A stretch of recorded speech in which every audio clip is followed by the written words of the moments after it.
minutes, hein.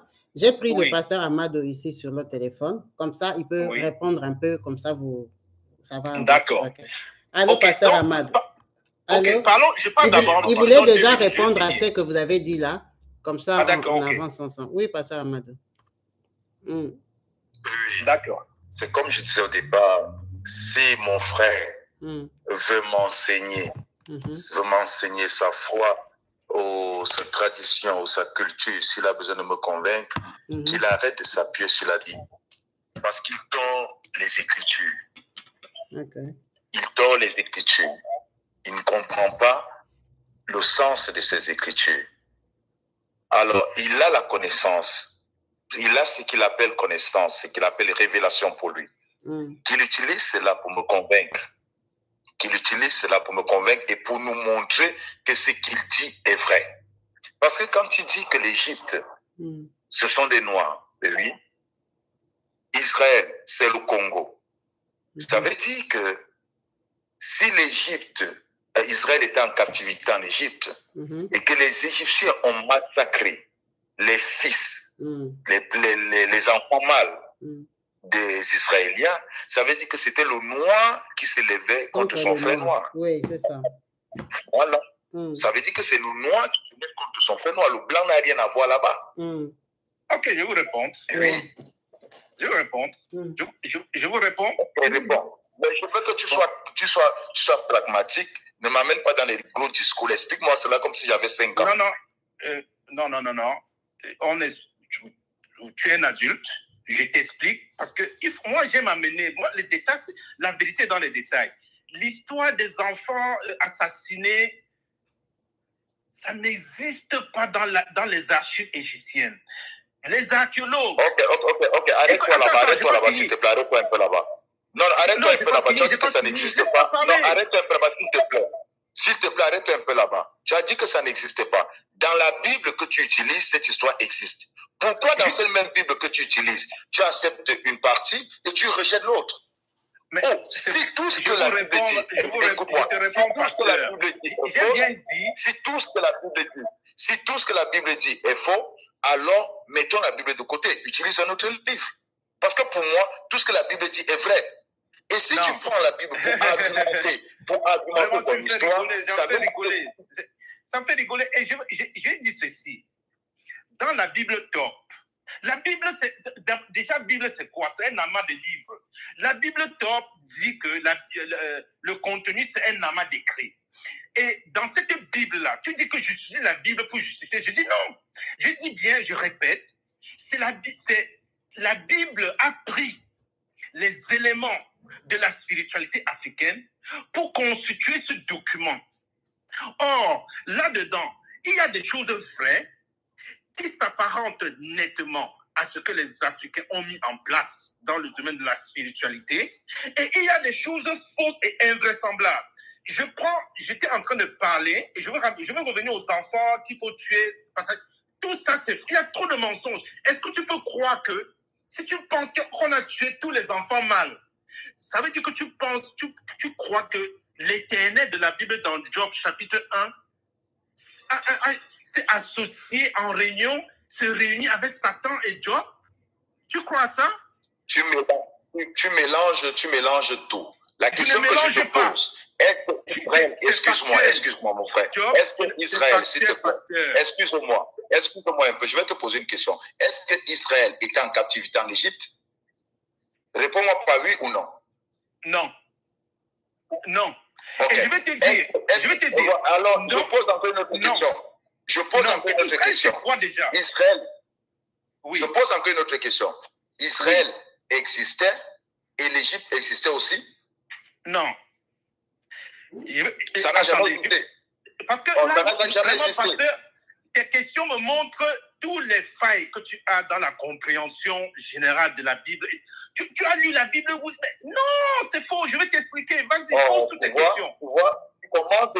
Tu commences déjà à m'accuser. Tu commences déjà à dire que j'ai des failles. Mais moi, je ne t'accuse pas. Toi, tu parles de mon livre. Ça, c'est mon livre sacré. Ça, c'est mon livre. Non, écoute-moi. Moi, je suis chrétien. Je suis chrétien, je suis fils de Dieu. Ça, c'est mon livre sacré.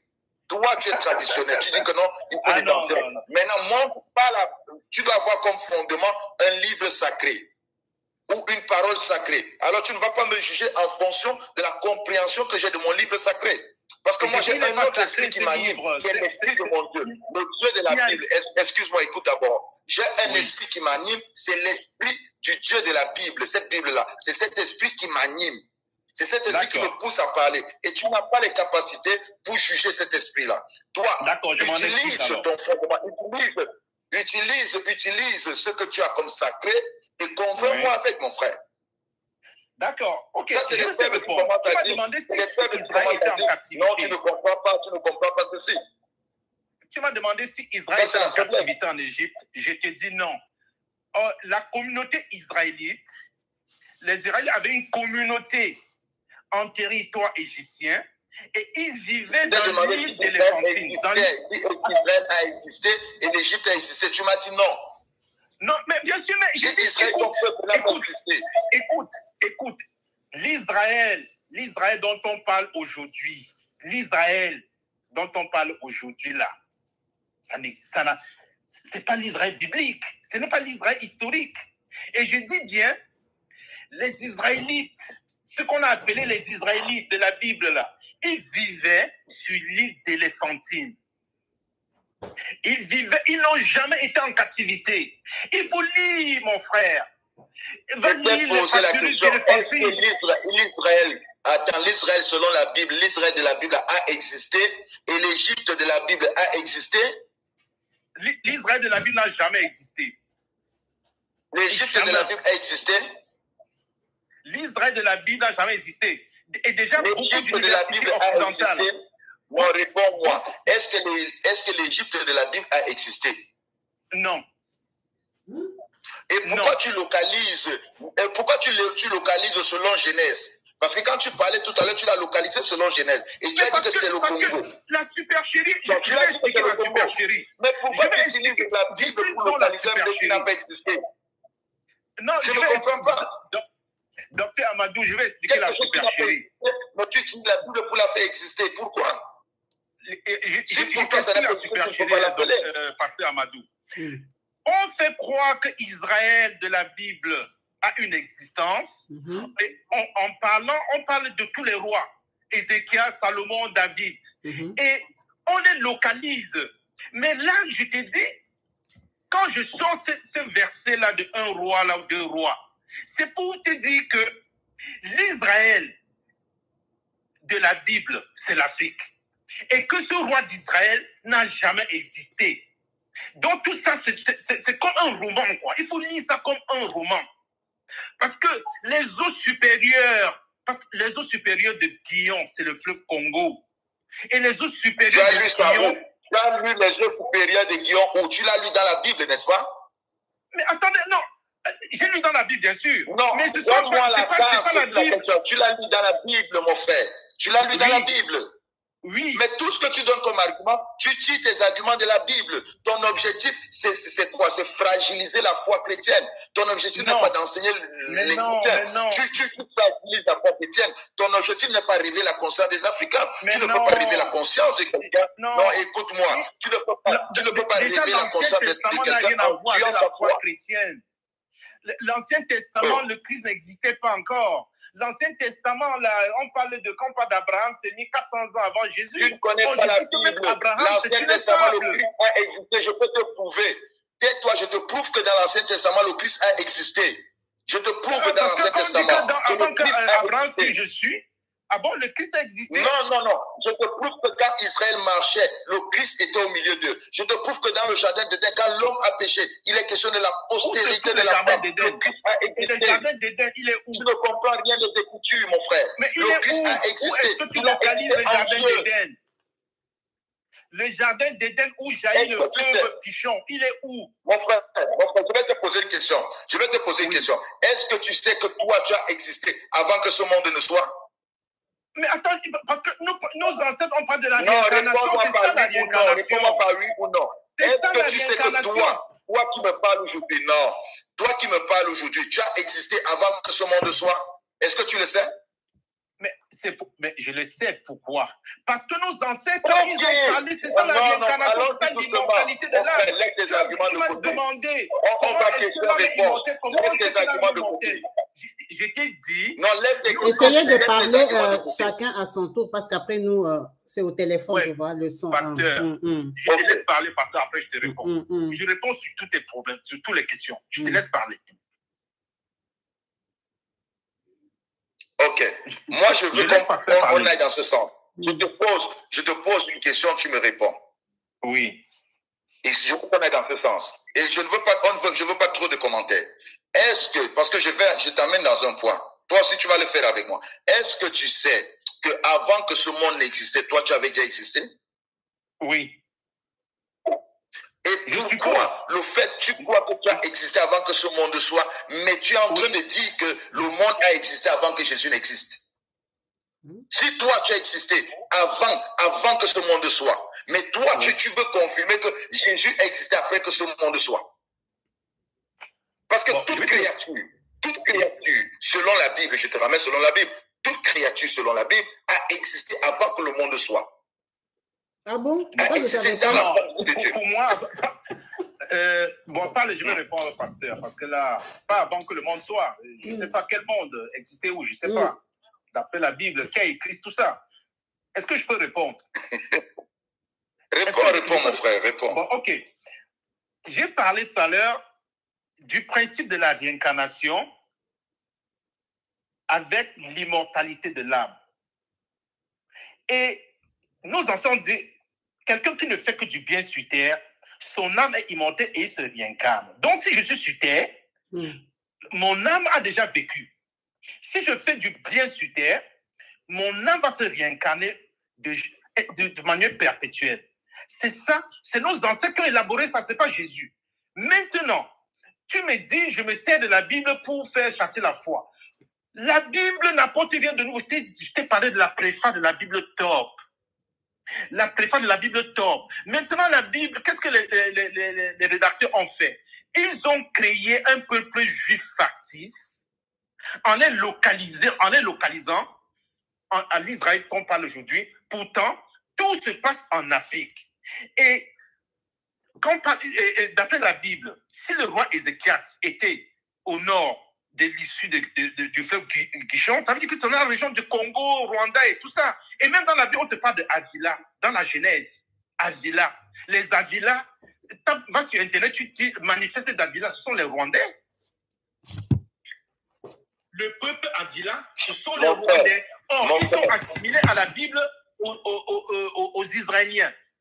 De deux, le peuple Israël, les Israéliens dont on parle là, ce sont les 12 tribus d'Israël. Et il faut que le peuple sache d'où viennent ces 12 tribus d'Israël. Ce sont les enfants de Jacob qui a usurpé, soi-disant, le droit d'aîné de son frère et qui allait se réfugier sur son oncle Laban. Il a abusé de ses nièces. Mon frère. Attends, laisse-moi parler. C'est écrit dans la Bible. Non, tu es en train d'aller à travers, mon frère. Tu es en train d'aller à travers, s'il te plaît. Soyons pragmatiques, s'il te plaît. Non, papa, laisse-moi parler de l'Israël biblique. Laisse-moi parler de... Il faut que le peuple... Parce que les gens lisent, il y a des choses qui les échappent. Il faut que... Laisse-moi expliquer les 12 tribus d'Israël, s'il te plaît. Mon frère, s'il te plaît. Et tu me dis toi-même, si tu y souscris, si tu y crois. Je dis bien, Jacob, sous les conseils de sa mère Rebecca, est allé chez son oncle Laban. Et mon frère, c'est l'histoire que tu racontes que nous tous nous connaissons cette histoire.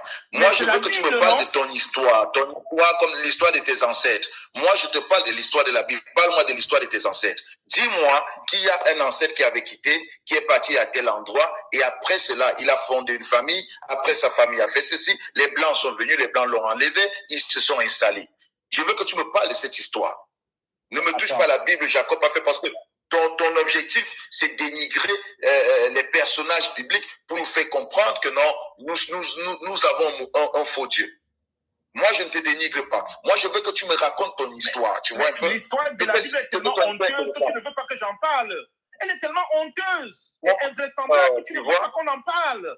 Tu vois? Et voilà les choses. Moi, je n'ai pas. Je connais mon histoire. Hein? Mon frère, parle-moi de ton histoire. Est-ce que tu souscris à cette histoire-là? Est-ce que tu souscris à cette histoire-là? Est-ce que tu estimes que cette histoire est vraisemblable?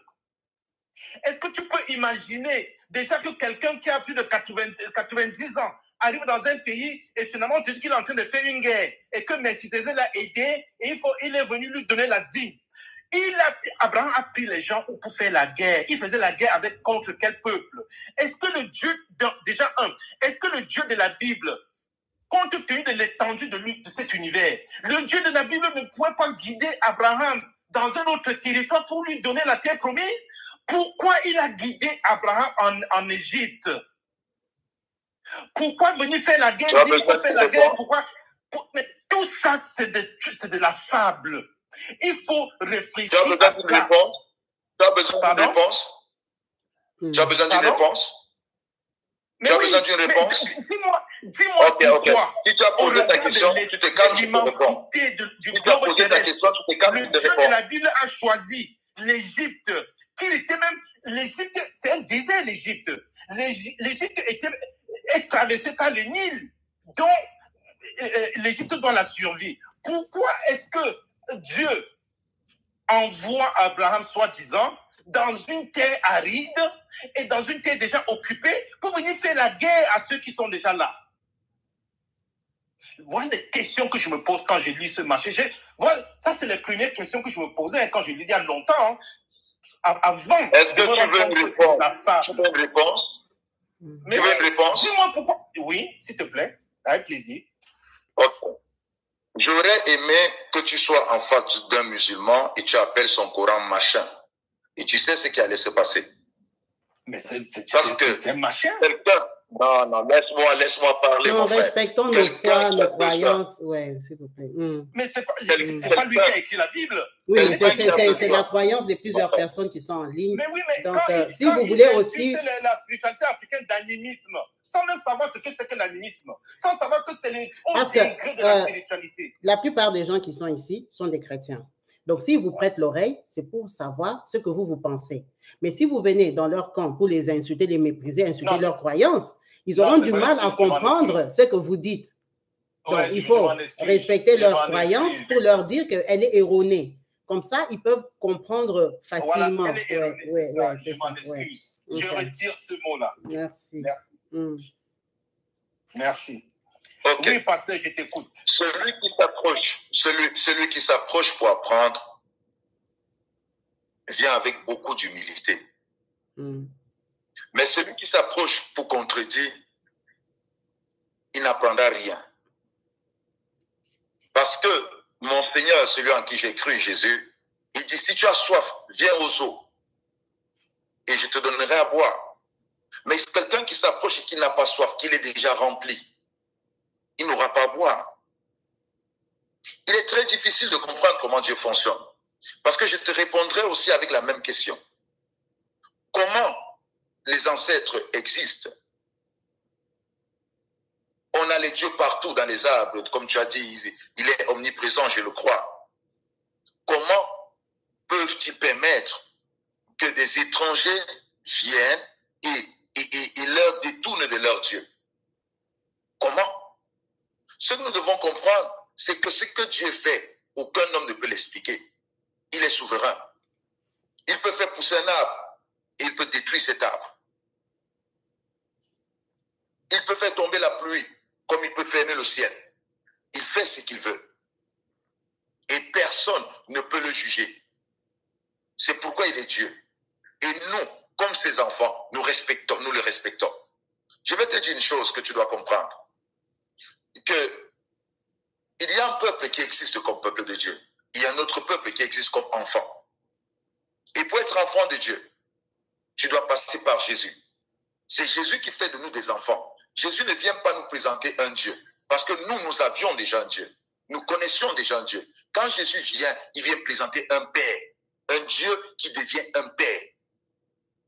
C'est l'objectif de la venue de Jésus. Il ne vient pas nous faire connaître Dieu. Il vient nous présenter Dieu comme un père. Parce que Dieu, nous l'avons déjà. C'est pourquoi tu as ce problème de compréhension quand tu dis, par exemple, les Africains avaient Dieu. Lui, ils avaient Dieu, mais ils n'avaient pas un père.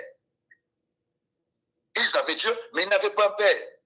Et c'est au travers de Jésus que nous avons un père.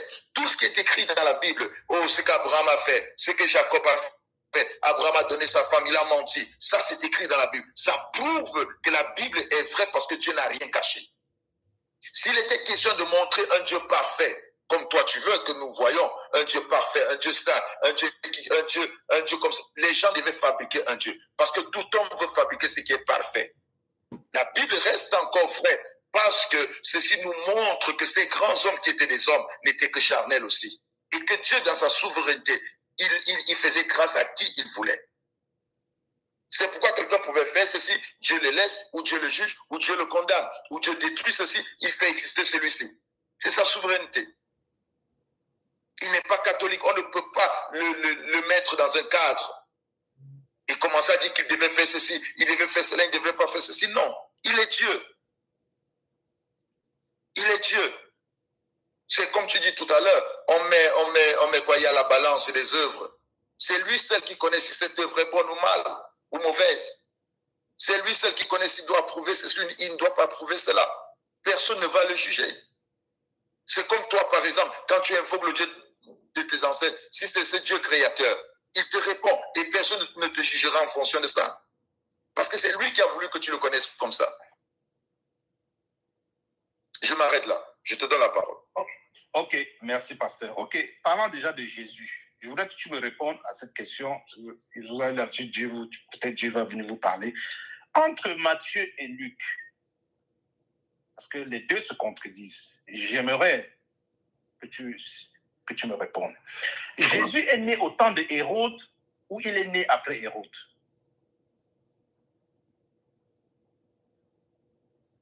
Entre Matthieu et Luc, il n'y a pas de contradiction parce que Luc raconte ce qu'il a entendu. Luc raconte ce qu'il a entendu. De la naissance de Jésus. La naissance de Jésus. Mais tu veux que je réponde, non? Voilà. Parce que... Tu veux que je réponde? Matthieu, tu veux que je réponde? Ouais. Ou tu as déjà une réponse pour moi? Non, t'écoutes, pasteur Ahmad. Je pose la question. Oui. Luc a retiré des informations, a cherché des informations au travers des hommes qui ont existé pendant Jésus. Il a recueilli des histoires et après il a écrit. Et c'est une lettre qu'il écrivait. Il a mentionné tout ce que Jésus a fait. Il a raconté l'histoire de Jésus. Et Matthieu, selon son évangile aussi, il raconte l'histoire. Mais tout, c'est la même histoire. Mais chacun présente Jésus de la manière dont il a vu, il a compris Jésus. J'ai posé une question précise, pasteur Amadou. Et tout à l'heure, tu m'as demandé d'être précis. Il faut parler comme parler un enfant de 5 ans. Je te pose la question. Jésus est né au temps de Hérode ou il est né 4 ans après le règne de Hérode? La question, elle est précise. Je sais que Luc, ils ont écrit déjà que personne d'eux n'a connu ce Jésus. C'est les Udis. Je pose la question. Est-ce qu'il est né au temps du roi Hérode ou est-ce qu'il est né après le règne de Hérode? Jésus est né au temps du roi Hérode. Oui. Bon, donc toi maintenant tu contredis Luc. Parce que pour Luc, il est né après Hérode. Qui dit la vérité en ce moment? C'est écrit où? Ce que tu dis, c'est écrit où? C'est écrit où? Donne-moi le verset. Donne-moi le verset. Attends, il faut que je regarde, je n'ai pas ça en tête là. Mais on dit qu'il est né au temps d'Hérode, c'est pour ça qu'ils avaient fui. Après, quand Hérode est mort, ils sont revenus, non? C'est pas ça. Mais par contre, les récits de Luc disent autre chose, c'est ça le problème. Dans quel verset? Mais c'est pas qu'il donne-moi où Luc dit qu'il est né après Hérode. Oh là là, ça va nous perdre du temps, il faut que je n'ai pas noté ça. Ben, je prends Maman Congo en attendant alors, parce qu'elle a appelé. Oui. Ok. Bon, le temps que vous cherchez, oui. Je prends Maman Congo, comme ça, on va entendre ce qu'elle voulait dire aussi. Ok. En tout cas. Maman se dit love. Tu as écrit quoi? Tu as la provocation.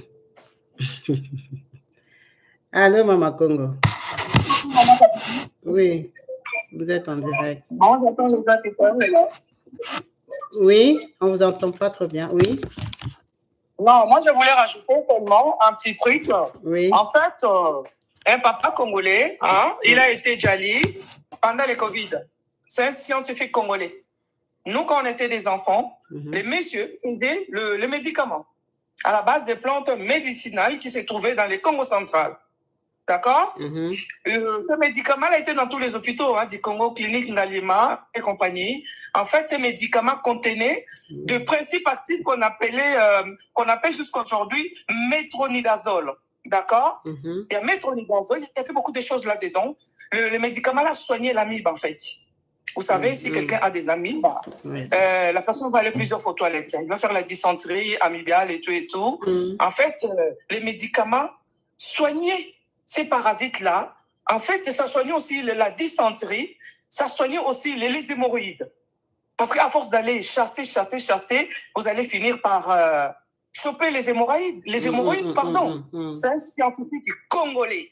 Pendant le Covid, pendant le confinement, le monsieur avait inventé un autre médicament qui s'appelle Manacovid. D'accord? Et le monsieur congolais a été dialysé par qui? Par Big Pharma. C'est ça la réalité que les Congolais doivent savoir. Il faut savoir des choses. C'est la connaissance scientifique. C'est ça la réalité qui développe un pays, une nation, un continent. Au Congo, il y a des savants polyvalents. Mais ces gens-là sont mis sur... Ils sont diminués, en fait. Non, on les reconnaît pas. Je vais vous dire la vérité. Au Congo, il y a des gens qui peuvent fabriquer les avions. Il y a des Congolais comme ça, qui sont habités par les grands esprits puissants Congo. C'est ça. Bon, là, je ferme la parenthèse. Pour paraphraser les papas, Papa MG, si je ne m'abuse, il a dit, nous devons savoir, c'est-à-dire que nous devons avoir une large compréhension des choses de Dieu. En fait, Dieu, il est en tout dans les tout. Vous tous, vous le disiez là. Vous tous, vous le dites. D'accord? Quand on dit il est en tout dans les tout, mais il est aussi dans les fruits, dans les légumes. Dans les fruits, par un langage médical, on va appeler les nutriments, les vitamines. Vita, écoutez bien, s'il vous plaît. Vita, c'est-à-dire la force vitale. Vita, il y a amine. Vita, il y a hymen. Il y a imana, il y a amen. Parce que les gens ne savent pas. En fait, un certain nombre, une petite minorité le savent. Qui ont la pétence de chercher la vérité. Qui vont faire des recherches approfondies. D'accord? Ils le savent. Imana, Amen, Amina, Amen, que les chrétiens n'arrêtent pas de dire Amen. Même quand Marcelo raconte des balivernes, des sottises, ils disent Amen. Mais Amen, c'est le nom de Dieu aussi. C'est ça la réalité que beaucoup de gens ne savent pas. Je suis désolé. Dieu, il est en dessous, dans les tout. Il est dans les légumes. Maman Congo. Il est dans les choses à manger. Maman Congo. Pour nous donner la force, pour nous vitaliser. Il est la force vitale. Il est l'énergie Maman suprême. Congo. L'énergie vitale, l'énergie primordiale. Je peux poser une question, Maman Congo, s'il vous plaît. Maman Congo, le pasteur Amadou voulait vous poser une question, si vous l'écoutez. Oui, pasteur. Moi, j'ai beaucoup aimé. Oui, Maman Congo, s'il te plaît, j'ai beaucoup aimé, comme tu as dit, vitamine, tu as expliqué ça. Mais je me demande, vitamine en allemand, on le dit comment? Mais moi, je ne parle pas allemand. Qu'est-ce que c'est cette question? C'est quoi l'allemand? C'est quoi? C'est une langue communale? Non. Laisse-moi venir. Tu dis vitamine. Moi, je n'ai pas une langue. Maman Congo, s'il te plaît. Maman Congo, s'il te plaît. C'est la foutaise. C'est les complexes. Je ne suis pas une personne complexée. Maman Congo, excusez-moi. Écoute-moi aussi. Laisse les gens parler. Pourquoi vous ne laissez pas les gens parler aussi? Je pose une question, maman. S'il vous plaît. Monsieur le pasteur, s'il vous plaît. Mon nom, c'est Amadou. C'est pas possible. Voilà. Tout à l'heure, les papas disaient que vous avez posé la question, si l'Égypte antique avait mis les gens en esclavage, mais il faut arrêter. C'est pourquoi on vous dit des choses que vous ne voulez pas savoir. Parce que je parle de vitamines. Papa Amadou, attends, l'écoute. Le fleur de pichon, dites-moi, pasteur, il y en a dans votre Bible. Non, maman, vitamine en allemand, c'est quoi? Vitamine en allemand, c'est quoi? Parce que dans ma langue maternelle, vitamine, ce n'est pas vitamine. Quand vous expliquez vitamine en français, vous voulez dire que non, ça veut dire ceci. Mais dans ma langue, vitamine ne se prononce pas vitamine. C'est quoi votre langue, monsieur, s'il vous plaît? C'est quoi votre langue? Je parle basta. Je parle Bafia. Pardon? Bafia. Il parle Bafia du Cameroun. Oui, je parle Bafia. Et ça veut dire quoi? Je ne sais pas. Dans votre langue, c'est quoi? Parce que moi, dans mes langues, au Congo, même en Swahili, on dit vita. Hein? Il y a vita qui est le combat. D'accord? Et vita. Vita, c'est la force. Vous prenez le français. Vous prenez le français pour. C'est ça? Vous prenez le français. Vous prenez le français pour dire que non, vitamine signifie vitaquet, non. Toutes les langues ne disent pas vitamine comme ça. D'accord, il y en a dans toutes les langues du continent africain. Mais je vois, on a écrit vitamine en allemand, c'est vitaminen. C'est ça en allemand. Mais ça veut dire quoi? Monsieur, vitaminen, d'accord, ça veut dire quoi? Dites-moi alors. Parce qu'il y a les vitamines. C'est quoi le problème avec vitamine, pasteur Ahmad? Hein, monsieur? C'est quoi le problème avec vitamine, pasteur? Le problème, c'est quoi? Le problème, c'est quoi? Maman Congo prend quelque chose pour valoriser, pour défendre. En vitamine N, vous voyez déjà, tout est là-dedans. Tout est là-dedans. Il y a vitamine déjà. Toutes les langues, monsieur, s'il vous plaît, monsieur le pasteur, vous devez savoir toutes les langues que le monde entier parle, quel que soit allemand, comme on dit Ziben. D'accord? Guntnabent. Hein? Guntag. D'accord? Toutes les langues du monde entier, s'il vous plaît, monsieur, que ce soit allemand, français. D'accord? Ça vient de l'Afrique. Ça vient de l'Afrique. Maman, comment ça vient de l'Afrique? Laisse-la finir, papa. Que le monde entier parle ont été puisés dans les champs lexicaux africains, messieurs. Même l'espagnol, en fait. Parce qu'il y a des langues celtes, il y a des langues vikings. Si vous écoutez bien, vous mettez l'oreille. C'est pourquoi moi j'ai fait appel aux linguistes congolais. Vous êtes où? Faites votre travail. Aujourd'hui, vous avez laissé la place, vous avez démissionné. Les sociologues congolais, s'il vous plaît. Les sociologues africains. La sociologie, c'est quelque chose de très important pour la vie des gens ici-bas. Pour la vie des hommes, des femmes, des enfants. Vous avez démissionné, voilà là où nous en sommes. Nous sommes en décadence. Nous sommes en déliquescence, il n'y a rien ne va. Nous sommes dispersés, chacun dans son coin. Les saluts individuels. Les saluts individuels, c'est la décadence. Pendant que les autres peuples se réunissent pour faire des poids, contre-poids, pour faire des forces. Les pasteurs sont là pour nous rabâcher les oreilles matin, midi, soir. Chacun dans son coin. En fait, les saluts individuels, ça veut dire chacun dans son coin. Le peuple ensemble, monsieur les pasteurs, l'humanité se réconciliera avec elle-même. Tous les peuples du monde entier sauront la vérité. Qu'en réalité, nous sommes le fruit de même charbon. D'accord? Et ces jardins-là, aujourd'hui, monsieur le pasteur, si vous avez votre sémence, les semences peuvent être de la couleur noire, par exemple, ou marron. Vous plantez les semences, vous labourez la terre, vous mettez la sémence, et il y aura le fleur, en fait, de toutes les couleurs. Mais la sémence, auparavant, au début, d'accord, c'était de la couleur noire ou couleur marron.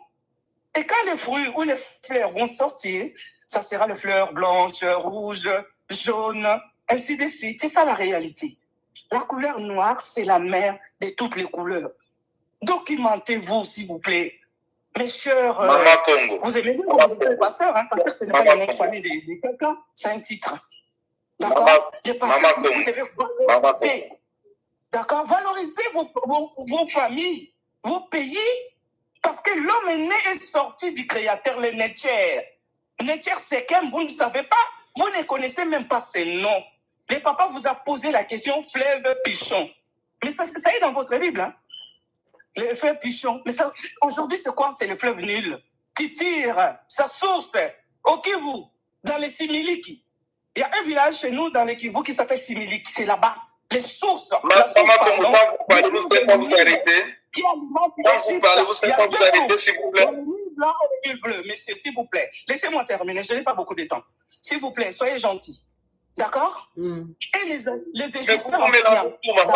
Écoutez, s'il vous plaît. Écoute d'abord, elle termine après comme ça. Laissez-moi citer. L'envoyer, s'il vous plaît. D'accord? La langue allemande, s'il vous plaît, messieurs, ça a été tiré dans le champ lexical africain, même l'anglais. Si on était ensemble, vous démontrer avec force comment l'allemand, les français, toutes ces langues-là, les langues celtes, les langues vikings, les langues romanes, ont été tirées, d'accord, puisées dans les champs lexical africains. En réalité, toutes les langues du monde entier se ressemblent. Mais il faut être linguiste pour comprendre ça. C'est ça la réalité. Peut-être que vous, les pasteurs, vous ne savez pas. Et l'Égypte antique était dirigée par ce que vous appelez Pharaon. Nous connaissons leur nom. Et les Amenhotep.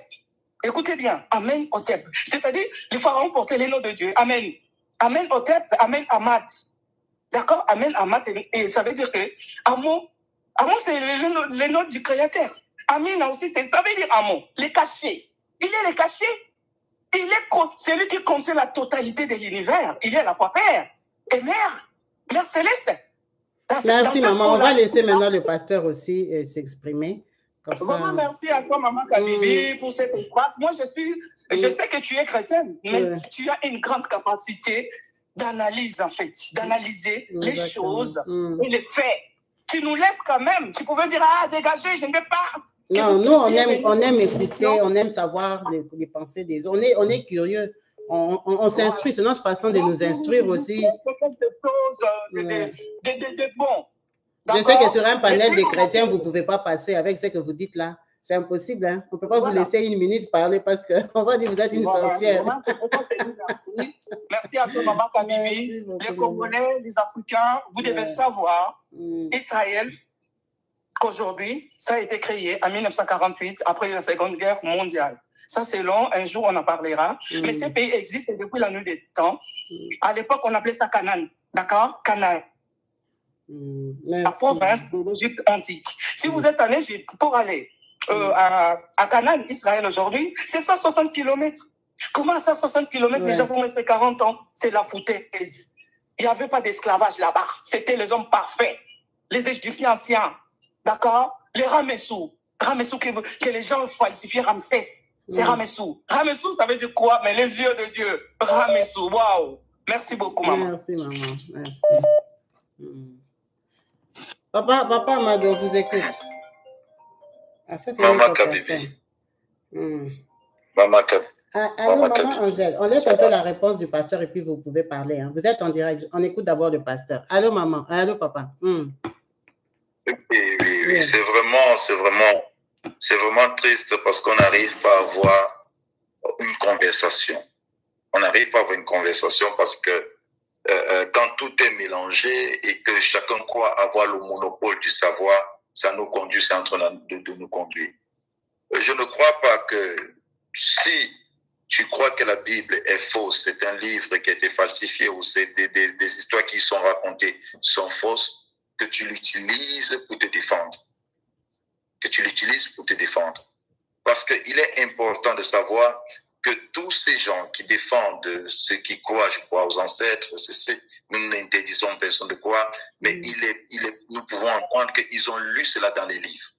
Oui. Il y a des livres, ils ont eu des informations. Alors qu'ils apportent ces livres, qu'ils se basent sur ces livres et qu'ils défendent ce qu'ils croient. Et je comprends pourquoi dans certains panels, parfois chrétiens, on n'accepte pas ce genre de choses. Parce que quand ils arrivent, c'est pour insulter tout le monde, c'est pour insulter celui-ci, c'est pour dire des balivernes.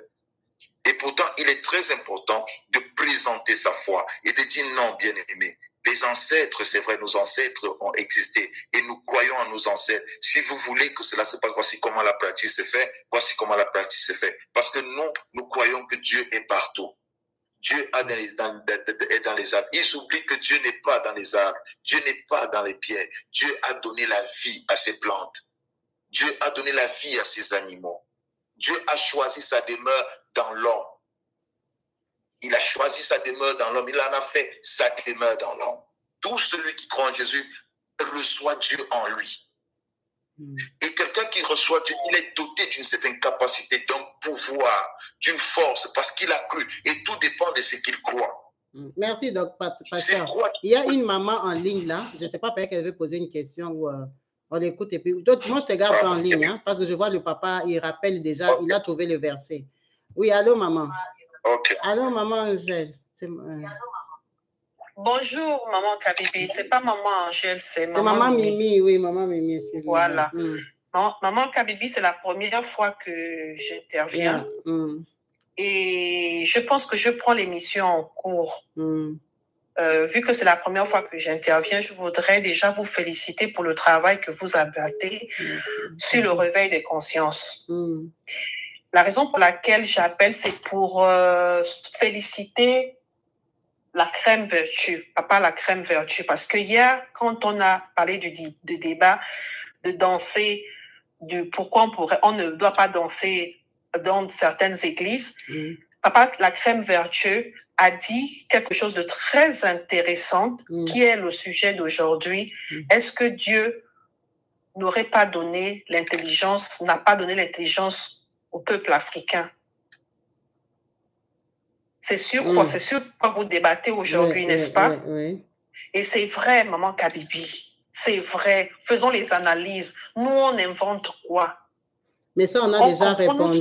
On nous a déjà dit tout ce qu'on invente. C'est parce que vous avez pris l'émission. Non, vous avez pris l'émission à la fin. On a déjà trop cité ce que les Africains ont inventé. Oui. Bon, d'accord. Je veux juste dire à papa la crème vertu que je suis de tout cœur avec lui. Et je le remercie d'avoir lancé ce débat. C'est tout ce que j'avais à dire. Merci, maman. Merci. Bonne soirée. Bonne soirée. Je crois qu'elle a pris l'émission à la fin. Elle n'a pas encore compris qu'il y a eu beaucoup d'interventions. Donc, on va prendre notre papa et puis on va finir l'émission parce que ça fait 4 heures déjà. Ah, il m'appelle en direct. OK. Papa, vous pouvez rappeler, hein. Il avait déjà beaucoup appelé. Je crois qu'il a trouvé le verset qu'il cherchait où il va amener un autre sujet. Oui, allô, papa. Vous êtes en ligne. Oui, maman Kabibi. Allô, pardon. Oui, on vous écoute, oui. Ok, maman Kabibi, on va revenir sur la naissance de Jésus. Oui. Alors, Matthieu dit que Jésus est né au temps d'Hérode et le pasteur qui est là y souscrit. Mais par contre, pour savoir que les deux se contredisent, c'est assez subtil. Parce que Luc, lui, il parle d'un recensement qui correspond à la naissance de Jésus. Or, ce recensement... Est-ce que vous pouvez nous lire le verset là? Oui, c'est Luc chapitre 2, à partir du verset 1. Alors, il dit que la naissance de Jésus correspond à un recensement qui se faisait en Judée. Or, ce recensement a eu lieu en l'an 6 de notre ère. Or, Hérode a existé avant l'ère chrétienne. Je ne sais pas si vous faites comprendre. Donc, l'ère chrétienne commence à l'an 1. 2, ainsi de suite, jusqu'à 2025 où nous sommes. C'est écrit toujours dans Luc que Hérode a existé. Non, ce n'est pas écrit, c'est l'histoire. C'est l'histoire. C'est l'histoire d'Égypte ou c'est l'histoire de la Bible? Lis la Bible. Lis la Bible. Attendez. Dans la Bible, qu'est-ce que Luc dit? Il dit que la naissance de Jésus correspond à une période où le recensement des nouveau-nés se faisait. Non, tu mens. Ce que tu dis n'est pas vrai, c'est faux, tu mens. J'ai la Bible devant moi, tu mens. La Bible dit quoi alors? Pourquoi tu mens comme ça? Non, papa Amadou, allons doucement. Moi, j'ai la Bible devant moi. Ok, papa Amadou, ta Bible dit quoi? Ok, nous allons, je vais lire. Il se calme, je vais lire pour lui. Luc chapitre 1, on commence à partir du verset 1. Plusieurs ayant entrepris de composer un récit des événements qui se sont accomplis parmi nous, suivant ce que nous ont transmis ceux qui ont été des témoins oculaires dès le commencement et sont devenus des ministres de la parole, il m'a aussi semblé bon, après avoir fait des recherches exactes sur toutes ces choses depuis leur origine, de te les exposer par écrit d'une manière suivie, excellent Théophile, afin que tu reconnaisses la certitude des enseignements que tu as reçus. Il parle, verset 5, il parle de la naissance de Zacharie. Mais pasteur, qu'est-ce que tu as dit? J'ai dit Luc 2. Luc 2. Oui, je vais dans le 2, je vais au chapitre 2. Je vais au chapitre 2. Mais en ce temps-là. Attends qu'il lise un peu, papa. Vas-y. Je n'ai même pas commencé ma coupée. Papa Amadou, on t'écoute. Vas-y, pasteur Amadou. Luc 2 dit quoi? En ce temps-là, parut un édit de César Auguste, ordonnant un recensement de toute la terre. Oh là là. Je suis au chapitre 2. Mais laisse-moi parler. Papa Francis, qui lise un peu le verset que vous avez dit là, comme ça on continue. Voilà, qui lise. Ok. Oui. Oui, pasteur Ahmad, Luc 2. Oui, Luc 2. En ce temps-là, parut un édit de César Auguste, ordonnant un recensement de toute la terre. Ce premier recensement eut lieu pendant que Quirinius était gouverneur de Syrie. Tous allaient se faire inscrire chacun dans sa ville. Joseph aussi monta de la Galilée, de la ville de Nazareth, pour se rendre en Judée, dans la ville de David à Bethléem. Laisse-moi terminer, mon frère. Laisse-moi terminer. Dans la ville de David, appelée Bethléem parce qu'il était de la maison de la famille de David, afin de se faire inscrire avec Marie, sa fiancée, qui était enceinte. Pendant qu'ils étaient là, le temps où Marie devait accoucher arriva. Là, ils annoncent déjà la naissance de Marie. Et elle enfanta son fils premier-né, elle l'emmaillota et le coucha dans une crèche parce qu'il n'y avait pas de place pour eux dans l'hôtellerie. Voilà, tu peux arrêter à ce niveau. Tu peux arrêter là. À ce niveau, c'est bon. Ok, maintenant, oui. Arrête à ce niveau, c'est bon. Maintenant, on te dit, Luc te dit que Marie vient de donner au monde cet enfant qui coïncide avec le recensement dont il a lu dans le verset antérieur. Or, ce recensement dont on parle ici est connu dans l'histoire de l'humanité. Ce recensement a eu lieu en l'an 6 de notre ère. Et le roi Hérode a régné en l'an -4. Oui, mais on lit ça où? C'est dans la Bible, parce que là, vous avez dit... Non, c'est pas dans la Bible. Non, tout à l'heure, attendez, papa. Vous avez dit que Luc et quel livre se contredisait? Ce qui est Luc et Matthieu, ça se contredit. Maintenant, moi, je veux voir la contradiction. Là, vous l'avez vu où en Matthieu? Mais c'est ça la contradiction, je vous explique. Mais elle est où en Matthieu? C'est quel Matthieu combien? Matthieu, il faut taper naissance de Jésus. Il va te dire au temps de Hérode. Mais sauf que Luc, lui, il parle d'un recensement qui coïncide avec cette naissance. Si tu n'es pas subtil, tu ne sauras pas. Parce qu'ils ont pris les bribes d'histoire de gauche à droite pour façonner l'histoire de Jésus. Non, parce que vous, le problème avec, je crois que c'est que le pasteur Amadou a dit, vous prenez vos arguments dans la Bible que vous ne comprenez pas. Vous avez dit non, je comprends la Bible. Vous avez dit que dans la Bible, il y a des contradictions. Là, vous nous avez fait lire l'histoire de Jésus que nous, on connaît. Mais vous avez dit que dans la Bible, ça s'est contredit. Maintenant, là, vous ne nous avez pas donné où se trouve la contradiction. Maintenant, vous nous dites que c'est écrit ailleurs. Donc, la Bible... Non, c'est toujours dans la contradiction sur la naissance de Jésus se trouve dans la Bible entre les deux évangélistes. Matthieu dit que Jésus est né pendant le règne de Hérode. Où ça dans Matthieu? Vous avez perdu le verset. Ça, je connais. Je sais que lui, il a dit ça. Or, la contradiction, c'est subtil, hein? La contradiction se trouve où? La contradiction se trouve dans ce passage de Luc qui dit que la naissance de Jésus correspond à une période où le recensement était en train d'être fait. Or, où est la subtilité? Si tu ne sais pas, si tu n'as pas une culture, si tu n'as pas lu quelque part que le roi Hérode a existé, non pas à l'ère chrétienne, mais est mort peut-être 4 ans avant l'ère chrétienne. Mais c'est écrit où ça? C'est écrit où? Mais fais tes recherches, le roi Hérode, tu sais oui, mais nous, on se base sur la Bible. C'est-à-dire, il n'est pas mort, il n'est pas mort. Le recensement, si, se fait d'après Matthieu, après la naissance de Jésus.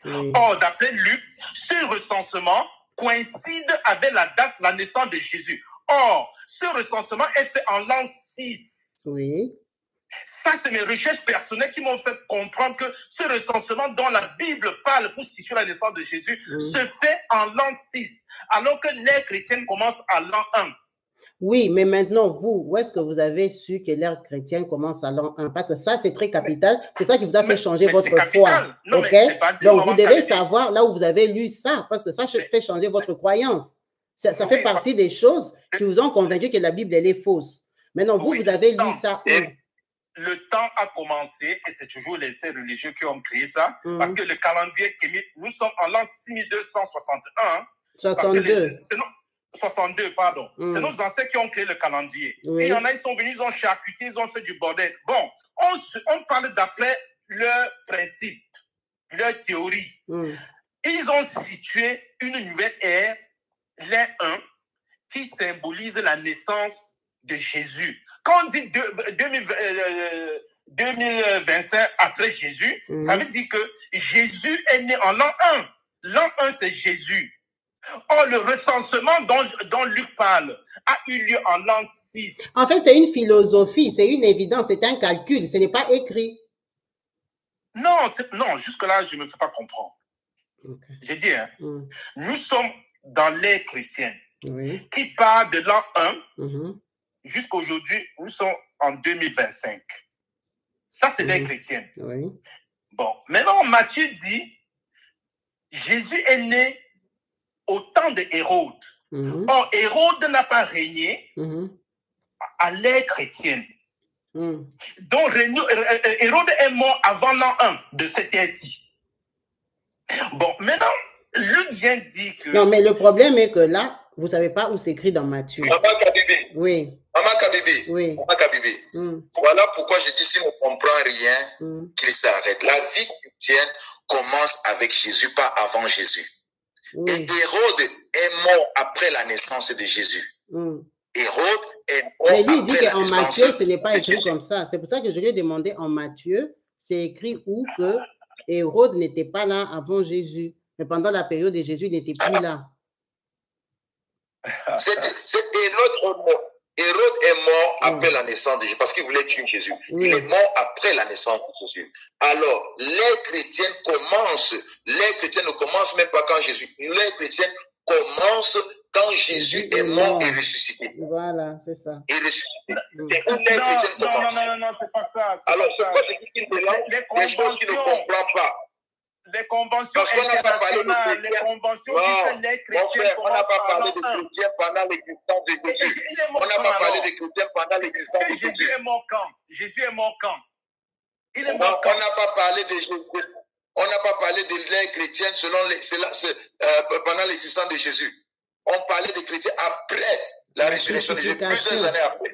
Mais attendez. Il ne faut pas embrouiller les gens. Hein. On ne peut pas m'embrouiller.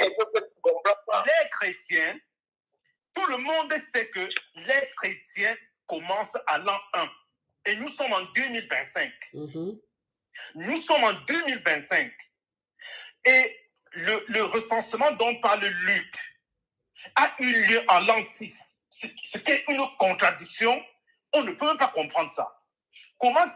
Matthieu dit c'était au temps d'Hérode.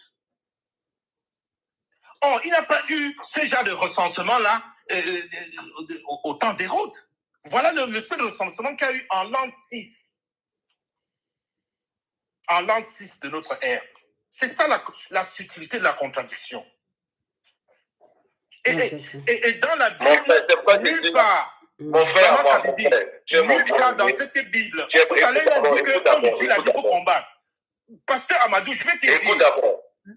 Non, écoute d'abord, mon frère. Tu es très intelligent. Je respecte ton intelligence. Tu es très intelligent. Mais le problème, c'est que l'esprit qui anime cette parole, tu ne l'as pas. Tu as l'esprit qui anime les ancêtres. Tu as l'esprit qui anime les ancêtres. Non, pasteur et c'est ce qui t'anime. Pardon, papa. Écoute-moi d'abord. Je te juge pas, je ne t'insulte pas. L'esprit qui anime cette parole, tu n'as pas. Tu as l'esprit qui anime des ancêtres. C'est pourquoi toi, normalement, tu dois aller auprès des tombeaux, écouter la voix des ancêtres.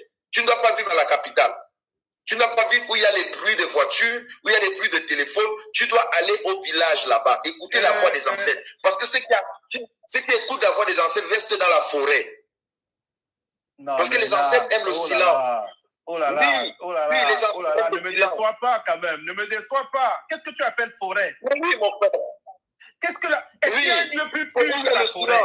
Est-ce qu'il y a un endroit plus pur que la forêt? Mais c'est ce que je suis en train de dire quand je te parle de forêt. C'est la pauvreté, mais c'est l'endroit le plus riche. C'est l'endroit où j'aimerais même être. Et je vais te dire tout à l'heure, tu as dit, pasteur Amadou, que j'utilise la Bible pour combattre la Bible. Je te réponds tout de suite. Maman Kabibi, j'ai dit toujours, la Bible, c'est une somme de récits colmatés pour faire le bloc. Dans la Genèse, je n'ai pas besoin de la Bible pour combattre l'histoire de Noé. L'histoire de Noé est plagiée dans le livre qu'on appelle l'épopée de Gilgamesh. 1. 2. Les 10 plaies dont on parle dans la Genèse sont tirés du papyrus dit Dipower. Dipower, c'était un écrivain. C'est quelle page? C'est quelle page? C'est quel titre? Donne-moi un peu la page. C'est écrit dans quelle page? Les beautés de Gilgamesh sont beaucoup plus de pages. C'est quelle page qui parle de Noé? Une page là, pasteur. Tu me demandes trop là. Fais un effort. Je te dis, quand je dis déjà. C'est ton livre, je ne veux pas faire un effort, non. Moi, je fais un effort pour comprendre la Bible, mon frère. Si tu apportes un livre, donne-moi la page, ça me facilite les recherches. Attends, je te cite. Tu m'as dit de citer des livres des Africains, je vais te les citer. Je vais te les citer là. Et tu me donnes la page, tu me donnes la référence. Bon, maintenant, les 10 plaies dont on parle, Dieu a fait ci, les 10 plaies d'Égypte. Les 10 plaies sont un plagiat de papyrus des écrits de Hippoer, le prêtre, le grand écrivain Hippoer. Qu'est-ce qu'il a fait? L'Égypte, j'ai dit, l'Égypte, c'est un désert qui ne doit s'assuivre qu'au passage du Nil. Et il y a eu des années où il n'y a pas eu de crue. Il y a eu une grosse décrue en Égypte. Et les agriculteurs n'ont pas beaucoup semé, dont la récolte était mince. Et il y a eu la famine dans le pays. Et il y a eu le chaos. Et donc, Hippoer, il est comme un lanceur d'alerte. Il a vécu la situation et il a écrit sur cette situation de chaos pour instruire la population, pour prévenir la population. Tape sur Google les papyrus d'Hippoer. Hippoer, ça s'écrit I-P-U-W-E-R. Tu vas comprendre que c'est-à-dire que c'est une similitude. Tout ce que tu vas lire dans la Bible, tu vas lire ça sur les papyrus et une traduction d'Hippoer qu'il a écrit 3000 ans avant qu'on écrive la Bible. Tu me dis que j'utilise la Bible pour combattre la Bible. Ça, c'est 2. Le livre, il y a un livre qui s'appelle Le Conte des 2 frères, qui est l'illustration de l'histoire de Joseph. Tu vas taper Conte des 2 frères, tout ça, c'est des livres gratuits. Conte des 2 frères, et tu ouvres ta Bible, tu lis l'histoire de Joseph, et tu dis l'histoire aussi de Tamar. Il y a un Tamar là qui veut dormir avec une dame qui résiste, patati patata. C'est la même histoire. Tu dis que j'utilise la Bible pour combattre la Bible, non. L'histoire de cet Abraham-là, c'est l'histoire de Sakni et de sa femme Maï, qui n'avait pas d'enfant et qui est allé au temple pour prier pour que Dieu lui donne un enfant. Il a reçu une voix qui lui a dit, tu auras un enfant qui s'appellera Sénorisis. Lis l'histoire de Sakni, c'est l'histoire qu'on a changé. Juste les noms. On a mis Abraham et Sarah. Il y en a plein. Il y en a plein comme ça. Même le roi d'Ézéchiel dont je parlais tout à l'heure, c'est un roi d'Égypte, du Soudan là-bas, l'actuel Soudan. C'est pas un roi d'Israël. Ézéchiel, tous ces noms-là. Un autre exemple. On te décrit le palais du roi Salomon ou David comme un immense temple qui nécessite 4000 personnes juste, simplement pour mettre de l'ordre. Et 4000 autres pour faire quoi? Et quand tu vois lire ces chiffres dans la Bible, tu imagines l'immensité, le nombre de gens qui fréquentaient ce temple. Mais quand les archéologues ont lu la Bible, ils sont descendus en Égypte et ils n'ont rien trouvé. Par contre, le grand temple de Karnak, qui fait 2000 km², avait les mêmes descriptions que les biblistes ont utilisées pour décrire le palais ou le temple du roi Salomon, du roi David. Les vestiges du temple de Karnak sont encore là. Même le grand bassin où les malades pouvaient se laver, c'est là, à Karnak, mon cher Amadou. C'est ça, je n'utilise pas la Bible pour combattre la Bible. C'est à partir des écrits des Égyptiens qu'on s'est rendu compte que la Bible est fausse. Et j'ajoute que ce qui est curieux, c'est que les Égyptiens ont créé le calendrier. Nous sommes à l'an 2662. Mais il n'y a aucune date dans la Bible. Ça commence toujours par ces jours-là, langue ceci, ces jours-là. Il n'y a aucune date. Oh, l'histoire de nos ancêtres de la vallée du Nil est datée. Les documents sont datés. La naissance de Jésus, il n'y a rien. C'est je te dis, c'est le pape Jules Ier qui a décidé que... Maman qui s'arrête. Je suis devant le récit de Hippo qui s'arrête. Voilà. Tous les mensonges vont s'arrêter maintenant. Il s'arrête. Arrête-toi, je suis devant, je suis là. On parle du récit d'un témoin. Hippo était un Égyptien. On dit l'Égyptien Hippo fit sur son papyrus un véritable reportage de la catastrophe, le fleuve Nil en sang. Tout l'eau du fleuve se changera en sang. La peste s'est abattue sur le pays entier. Maman Kabibi, c'est un Égyptien qui a fait le rapport de tout ce qui s'est passé en Égypte. Quand Dieu a frappé, Hippo était un Égyptien. J'ai le document devant moi. Lis le document. Vous utilisez les choses comme les mon frère, tu vois beaucoup de mensonges. Bon, on va couper pour aujourd'hui. Je te donne une information, tu dis que je mens. Est-ce que je te donne une information, tu dis que je mens? Hippo est un Égyptien qui fait le récit de ce qui s'est passé. Qui s'était passé.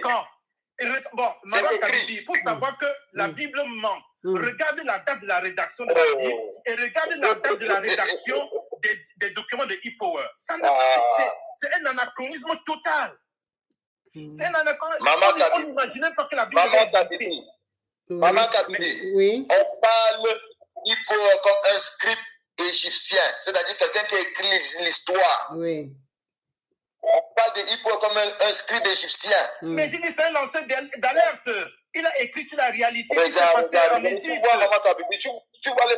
vois les gens là, ils croient que les gens ne fouillent pas. Ils croient que ce sont ceux qui Internet. Tu ne savais pas les bêtes. Sois humble. Passer à Amadou, tu ne savais pas ce qu'on appelle papyrus d'Hippo. C'est moi qui te l'ai donné là. Tu dis comment ne fous pas. Je t'ai dit. C'est moi qui t'ai dit à fouiller. Tu veux induire tout le monde en erreur, disant que la Bible est un plagiat. Pourtant, ce n'est pas le plagiat. Monsieur le pasteur, raconte exactement ce qui s'est passé dans son pays. Écoute-moi bien. Il raconte ce qui s'est passé dans son pays. Prends, télécharge le papyrus d'Hippo écrit en hiéroglyphe avec la traduction à côté. Ne prends pas le commentaire biblique du papyrus d'Hippo. Ce que je te dis, télécharge le papyrus d'Hippo écrit en hiéroglyphe. Et à côté, tu auras une traduction française. Et à côté aussi, tu auras la Bible. C'est comme ça qu'il faut lire le papyrus d'Hippo.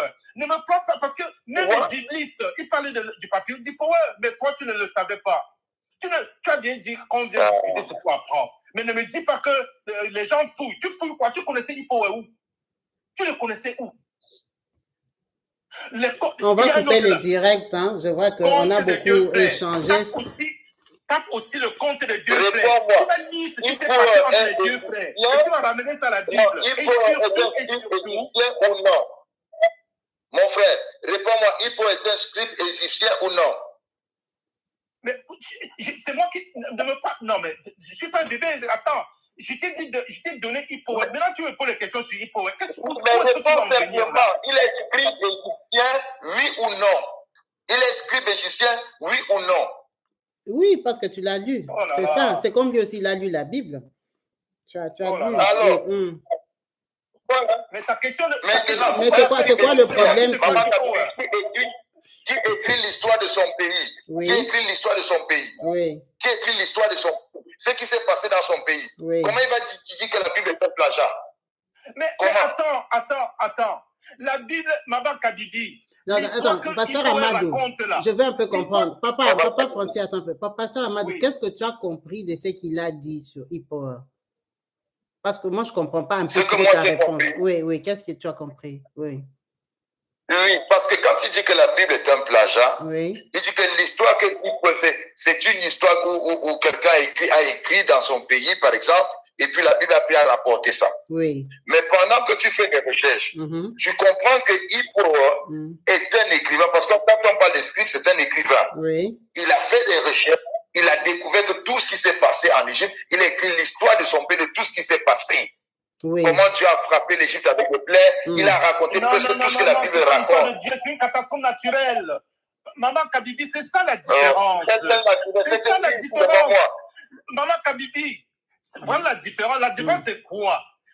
La différence, c'est que Hippower déjà a écrit plus de 2000 ans avant qu'on écrive la Bible. Et il a décrit une catastrophe qui a eu lieu dans son pays. Je comprends ce qu'il dit. Ok. Donc, il reconnaît Hippower parce que ça a été écrit avant la venue de Jésus-Christ, c'est ça? Avant l'Ancien Testament. Donc, Hippower a décrit une catastrophe que lui-même, il a vécue. Il est contemporain de cette catastrophe. Et donc, maintenant, on a volé cette illustration-là de Hippower, on a mis dans la Bible. Et maintenant, les Bibles disent que Dieu a frappé l'Égypte. C'est ça le problème. Alors que c'était juste... je comprends pourquoi il dit ça. Ok. C'était juste... Donc, il dit qu'ils ont recopié l'histoire de Hippower qui a été écrite avant même la catastrophe qu'ils disent dans la Bible, c'est ça? C'est ça. Ok. Avant même qu'on pense. Donc, c'est normal que ce soit un Égyptien qui écrit, parce qu'il a écrit la catastrophe, comme on peut écrire l'histoire du Covid, on peut écrire, je ne sais pas quelle histoire d'Ebola au Congo. Et puis maintenant, dans 2000 ans, les gens viennent dire que c'est Dieu qui a fait Ebola. C'est Dieu qui a frappé. Ok, je comprends. Dans 2000 ans, on va dire que Dieu a frappé les gens avec le Covid. Okay. Exactement ça. Donc, il y a eu une décrue en Égypte. Oui. Parce que les Égyptiens ne vivent qu'avec... C'est l'eau du Nil qui nourrit l'Égypte. Oui. Et cette année, il n'a pas beaucoup plu et l'eau n'a pas irrigué beaucoup de champs et donc la production agricole a baissé et ça a créé un chaos. Et Hippower, contemporain de ces faits, il a écrit pour alerter sa population en cas de catastrophe, qu'est-ce qu'il faut faire et tout. Et maintenant, des milliers d'années après, on retrouve les mêmes histoires dans la Bible et en ce moment, on dit que c'est l'Éternel qui a frappé. Ok, je comprends son point. Ok, est-ce que tu comprends? Ok. Maman Kabibi, mon frère, Maman Kabibi, mon frère, calme-toi aussi. Dans le papyrus numéro 344, il est écrit ceci. La peste s'est abattue sur tout le pays. Il y a du sang partout. Le fleuve est en sang, est de sang. Le fleuve est de sang. Si c'est une épidémie, on ne va pas dire que le fleuve est de sang. Oh là là. Non, mais peut-être parce que les gens allaient se laver dans le fleuve. Mais Maman Kabibi, je dis même à pasteur Mamadou que Hippower, c'est un Amadou, pardon. Hippower, c'est un écrivain. Il s'est basé sur une catastrophe pour décrire d'autres catastrophes qui peuvent arriver au pays. Il n'y a pas que la famine. La baisse de la production agricole a ramené la famine. Mais lui, c'est un penseur. Il a dit, mais il peut y avoir d'autres catastrophes. Et il a décrit. Mais le problème, monsieur pasteur Amadou, on est dans l'anachronisme. Je t'ai dit, regarde la date, la naissance de Hippower et regarde quand on a écrit la Bible. Le droit d'auteur... La Bible, on l'a écrit quand, papa? Mais des milliers d'années après ça, c'est l'histoire, c'est une histoire tirée de ces livres de Hippower. C'est ça le problème. Donc, on peut s'arrêter sur ce point-là aujourd'hui. Donc, les 10 plaies-là, les 10 plaies dont on parle, c'est des plaies même imaginaires que Hippower a rédigées et que la Bible a repris après pour dire que Dieu a frappé l'Égypte. Pourquoi Dieu devait frapper l'Égypte? Et va encore sur Internet, tu tapes Conte des deux frères. Tu vas lire et tu vas venir ici nous dire. Et tu vas ouvrir ta Bible. Les Contes des deux frères, c'est des milliers d'années avant la Bible. Lis ça et reviens encore à nous dire, voilà, si ça. Mais un peuple, on connaît qu'un peuple évolué. Ben, papa, moi, je voulais qu'on finisse l'émission. Mais par contre, il y a des trucs que vous avez dit. Vous avez dit un truc là. Vous avez dit que l'Israël là, de la Bible n'a pas existé. Bon, vu que l'histoire de la Bible a été volée un peu en Égypte, maintenant, c'est quelle histoire qui a existé en Égypte qui ressemble à celle des Israélites et des Égyptiens? Ça n'a pas existé, cette histoire-là. Elle est carrément créée. Non, attends, je vais te dire. Le peuple égyptien est parti de la vallée du Nil pour descendre là où ils sont.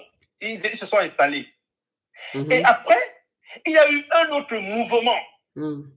Donc, tu vas voir les Otentos de l'Afrique du Sud, tous ces tribus-là, ils se sont éparpillés, les Lemba. Donc, il y a eu des mouvements de population. Et même quand tu lis cette Bible-là, quand tu lis l'Exode de Maman Kabibi, je vais te montrer un autre pied. On me dit que Moïse a traversé la mer Rouge. Mais tout ça, c'est de la fable. Ok. Donc, si je comprends bien, l'histoire d'Israël, c'est les Égyptiens eux-mêmes qui ont quitté Égypte pour partir plus bas, en Afrique. Mais plus bas. Et la preuve, je te le donne là. Je te le donne. Il est écrit dans la Bible, dans l'Exode, que Moïse s'arrêta dans un refuge qu'ils appellent Mara.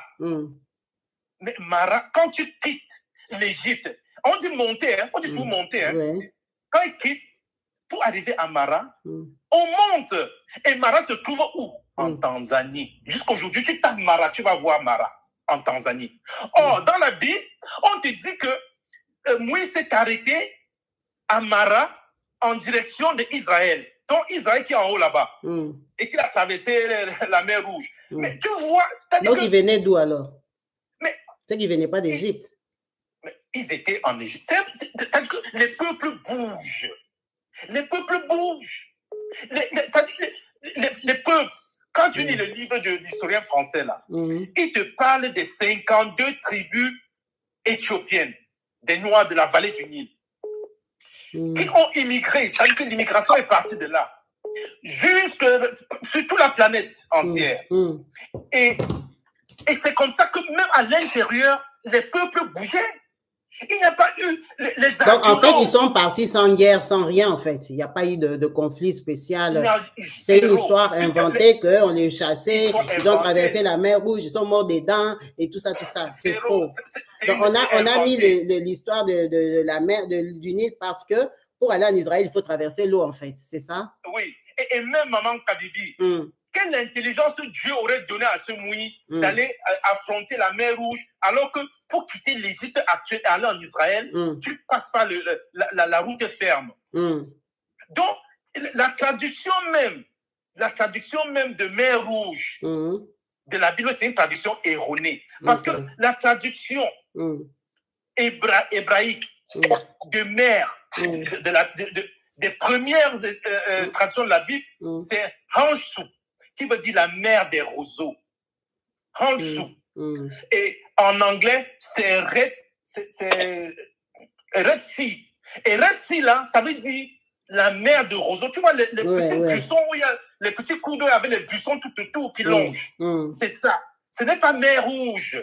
Ce n'est pas mer Rouge. Et ce qui trahit encore la Bible, c'est cette étape de la ville de Mara, là. Là où c'est en Tanzanie, là-bas. Donc, en Tanzanie, à ce jour, il y a un coin qui s'appelle Mara. Le nom est là. Il y a des noms qui ont changé, il y a des noms qui n'ont pas changé. Quand on te parle, par exemple, de Barak, le Kenyan, c'est dans la Bible, c'est dans le livre de Juges. On te parle de Barak, le Kenyan. On connaît tous Barack Obama qui est Kenyan. On te dit que c'est le beau-frère de Moïse. Ce sont des noms qui reviennent. Bon, on va s'arrêter ici ce soir. On a bien échangé. En tout cas, merci beaucoup, papa, pour tes interventions. Si vous voulez, on peut continuer demain.